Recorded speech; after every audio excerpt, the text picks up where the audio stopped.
ಸರ್ಕಾರ 2 ವರ್ಷ ತುಂಬಿ ಸುಭದ್ರವಾಗಿರ್ತಕ್ಕಂಥ ಸರ್ಕಾರವನ್ನು ನೀಡಿದೆ. ಇವರು ಯಾರು ಏನೇ ಬಂಬಡೆ ಹೊಡ್ಕೊಂಡ್ರು ತಲೆ ಕೆಡಿಸಬೇಕಾದ ಅವಶ್ಯಕತೆ ಇಲ್ಲ. ಸಿದ್ದರಾಮಯ್ಯನವರು ಆರ್ಥಿಕ ತಜ್ಞರ ರೀತಿಯಲ್ಲಿ ಸರ್ಕಾರವನ್ನು ನಡೆಸಿಕೊಂಡು ಹೋಗ್ತಾ ಇದ್ದಾರೆ. ಅದರ ಜೊತೆಯಲ್ಲಿ 56,000 ಕೋಟಿಯನ್ನು ಈ ರೈತ ಸಮುದಾಯಕ್ಕೆ ಕೊಟ್ಟಿರ್ತಕ್ಕಂಥ ನೆರವಿದೆಯಲ್ಲ, ಅದನ್ನ ಯಾರೂ ಮರೆಯಲಿಕ್ಕಾಗೋದಿಲ್ಲ. ಇವ್ರು ಹೇಳ್ತಾರೆ ಬಿಜೆಪಿಯವರು ಸರ್ಕಾರದ ದುಡ್ಡಿದೆ, ಏನಾಗಿದೆ ಇವೆಲ್ಲ, ಏನು ಸರ್ಕಾರ ಇವೆಲ್ಲ ಸುಮ್ಮನೆ ಬಂದವೆ.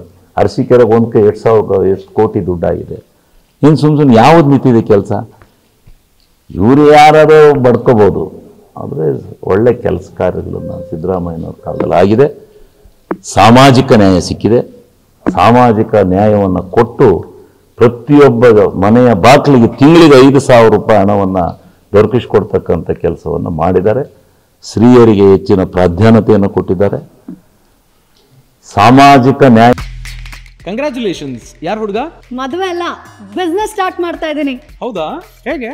Boss Vala. Boss Vala, B the boss.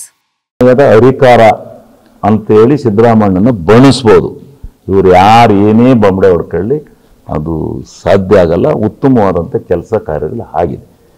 ನಾವು ಮಂತ್ರಿನ ಕೊಡ್ತೀವಿ ಅಂತಲೇ ಪ್ರಾಮಿಸ್ ಮಾಡಿ ನನ್ನನ್ನು JDSನಿಂದ ಕಾಂಗ್ರೆಸ್ಸಿಗೆ ಕರ್ಕೊಂಡು ಹೋಗಿತ್ತು. ಅದರಲ್ಲೇನು ಮುಚ್ಚು ಮರೆ ಇಲ್ಲ.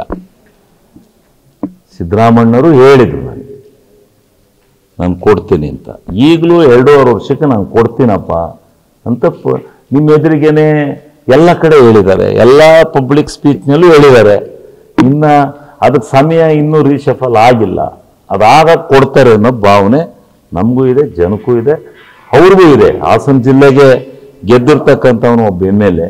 ಪಕ್ಷವನ್ನು ಬಲಪಡಿಸ್ಬೇಕು ಅಂತ ಅಂದರೆ, ಪಕ್ಷವನ್ನು ಒಳ್ಳೆ ದೃಷ್ಟಿಯಿಂದ ತಗೊಂಡೋಗ್ಬೇಕು ಅಂತ ಇದ್ದರೆ ಒಂದು ಮಂತ್ರಿಯನ್ನು ಕೊಡಬೇಕಾದ ಅವಶ್ಯಕತೆ ಇದೆ ಅಂತಕ್ಕಂಥದ್ದು ರಾಜಕೀಯ ಲೆಕ್ಕಾಚಾರ ಇದೆ.